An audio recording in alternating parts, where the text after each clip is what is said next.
expressão? Já ouviu essa expressão? Quem é professor conhece bem, né? Uma criança está fazendo o que não deve, você prefere não bater, então você diz o que para ela? Senta aqui, vai pensar no que você está fazendo e depois nós vamos conversar. Como você se sente? Com uma frase assim: senta aqui, pensa e depois a gente conversa. Você vai entender o que?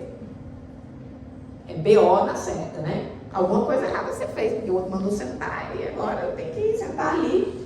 E a criança fica lá o tempo que os pais determinam. Alguns casamentos usam a cadeirinha do pensamento. A mulher chega para o marido e fala assim: precisamos conversar. Pronto, o marido já disse: o que foi que eu fiz? Aí ele fala assim: entendi, depois, né? Sim, mais tarde. Peixe como vai inventar 1000 coisas para fazer, para evitar aquela DR que está vindo, está surgindo por aí.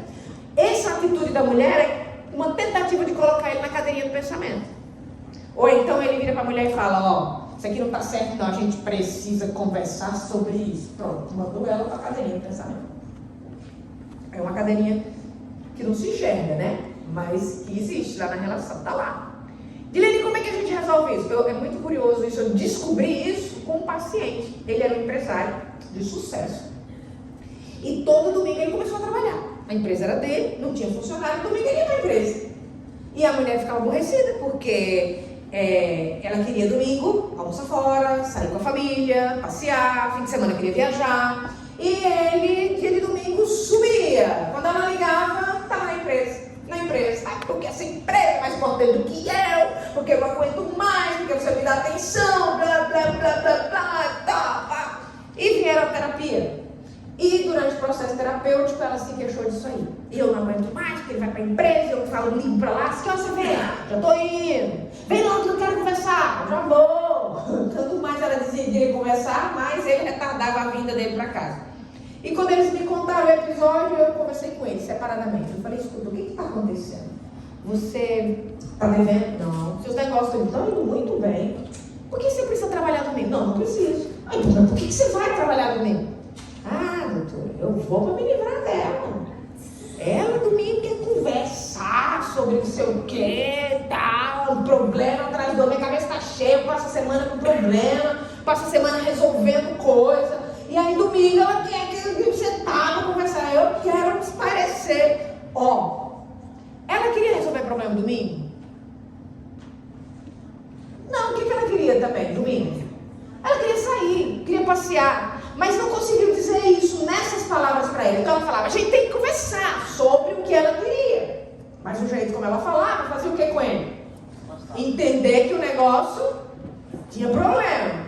Como ele lida com o problema o tempo todo, ele resolvia que ele ia resolver os problemas fugindo. E aí eu falei: mas você já conversou com ela? Né? Quero nem conversar, que se eu começar, isso vai longe e tal. E eu conversei com ela. E ele falou assim: doutora, eu tenho um abuso desse negócio aí, eu fico mal. Mas o que foi? Começamos a conversar e descobrimos que quando ele era criança, a mãe dele, todos os dias, chegava para ele e falava assim: você fez essa tarefa? Fez não sei o que lá? Não. Então nós vamos conversar. E aí quando a esposa dizia assim: você já vai trabalhar? Nós precisamos conversar. O que acontecia com ele? Voltava tudo. O link, lembra que eu falei hoje de manhã?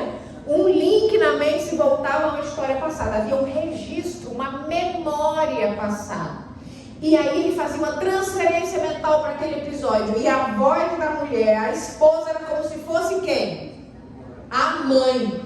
Transportado para lá para um negócio que ele detestava. Ele não tomava consciência disso e tratava agora a esposa como se fosse a mãe.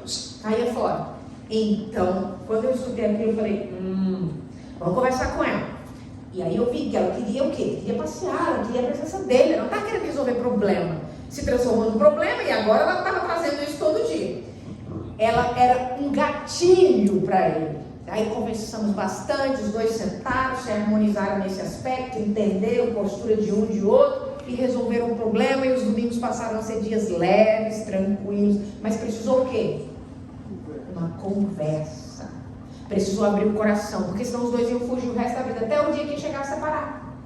Não aguento mais, eu também não aguento mais. Então vai para conta, então cada um toma conta da sua vida. É o que acontece muito nos relacionamentos. Não aguento mais, eu também não. Mas nem sabe que não aguenta mais. Simplesmente, pum. Cara, estou cansado. Então você está cansado, descansa. Mania de estou cansado, desiste. Eu não sei de onde tiraram isso. Quem está cansado precisa descansar e não desistir. São duas coisas diferentes. Então, quando você se sentir muito cansado, pode acreditar que você está se esforçando sozinho. Senta, relaxa, descansa para poder tomar uma decisão. Não vai tomar uma decisão cansado que vai fazer bobagem. Toda vez que a gente está muito cansado, a gente toma uma decisão que não é boa para a gente e nem é boa para os nossos. Então, isso é importante. Cuidado com a academia.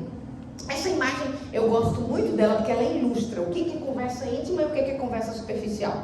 Isso é um iceberg e os especialistas dizem que 10% do que está para cima o tamanho de um iceberg é 10 vezes mais o tamanho que aparece sobre a água é o que está embaixo. Por isso é tão perigoso acidentes dentro do mar. Porque se bate, você olha a pedra de gelo, você não imagina o tanto de gelo que tem lá embaixo. Por isso tantos acidentes com esse, né? E o mais famoso do Titanic. Então, aqui é a conversa íntima, ó. O que está em cima. Isso aqui tudo é muito mais profundo e pertence somente à conversa íntima. Não pode ficar falando por aí com todo mundo. Tem que sentar, tem que conversar com o cônjuge. Para isso precisa de tempo. Eu dou a regra de 3. A regra de 3 para a felicidade do casamento, ela consiste em 20 minutos por dia, 2 horas por semana, 2 finais de semana por ano.